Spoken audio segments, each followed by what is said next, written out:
What causes, say, heroin addiction? This is a really stupid question, right? It's obvious, we all know it.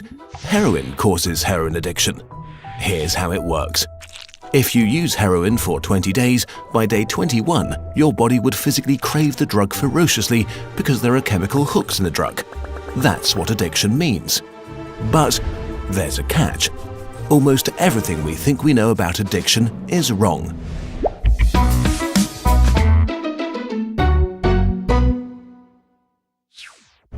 If you, for example, break your hip, you'll be taken to a hospital and you'll be given loads of diamorphine for weeks or even months. Diamorphine is heroin. It's in fact much stronger heroin than any addict can get on the street because it's not contaminated by all the stuff drug dealers dilute it with. There are people near you being given loads of deluxe heroin in hospitals right now, so at least some of them should become addicts. But this has been closely studied. It doesn't happen. Your grandmother wasn't turned into a junkie by her hip replacement. Why is that? Our current theory of addiction comes in part from a series of experiments that were carried out earlier in the 20th century. The experiment is simple. You take a rat and put it in a cage with 2 water bottles. One is just water, the other is water laced with heroin or cocaine. Almost every time you run this experiment, the rat will become obsessed with the drugged water and keep coming back for more and more until it kills itself. But in the 1970s, Bruce Alexander, a professor of psychology, noticed something odd about this experiment. The rat is put in the cage all alone. It has nothing to do but take the drugs. What would happen, he wondered, if we tried this differently? So he built Rat Park, which is basically heaven for rats. It's a lush cage where the rats would have colored balls, tunnels to scamper down, plenty of friends to play with, and they could have loads of sex, everything a rat about town could want. And they would have the drugged water and the normal water bottles. But here's the fascinating thing. In Rat Park, rats hardly ever use the drugged water. None of them ever use it compulsively. None of them ever overdose.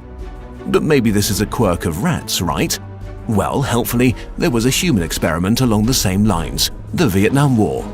20% of American troops in Vietnam were using a lot of heroin.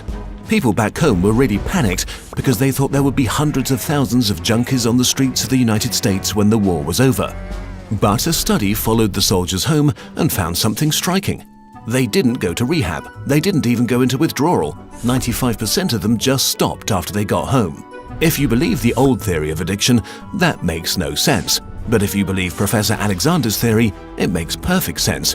Because if you're put into a horrific jungle in a foreign country where you don't want to be, and you could be forced to kill or die at any moment, doing heroin is a great way to spend your time. But if you go back to your nice home with your friends and your family, it's the equivalent of being taken out of that first cage and put into a human rat park. It's not the chemicals, it's your cage.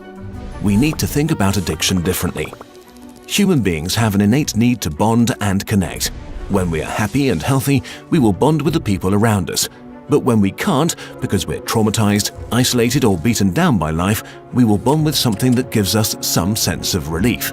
It might be endlessly checking a smartphone, it might be pornography, video games, Reddit, gambling, or it might be cocaine.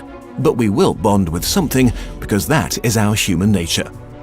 The path out of unhealthy bonds is to form healthy bonds, to be connected to people you want to be present with. Addiction is just one symptom of the crisis of disconnection that's happening all around us. We all feel it. Since the 1950s, the average number of close friends an American has been steadily declining. At the same time, the amount of floor space in their homes has been steadily increasing.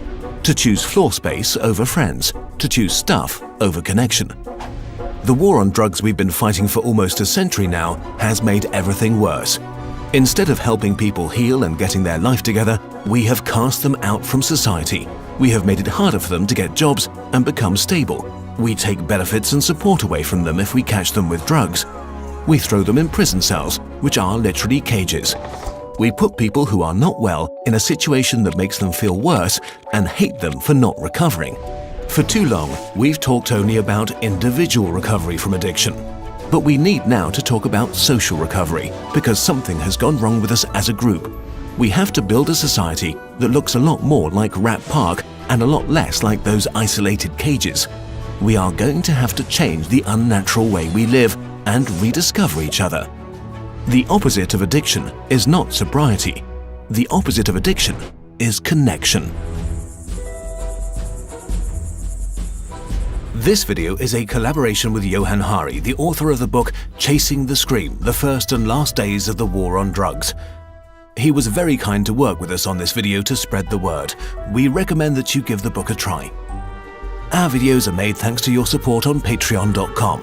If you want to help us make more of them, we really appreciate your support.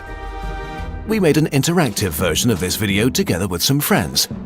See the link in the description.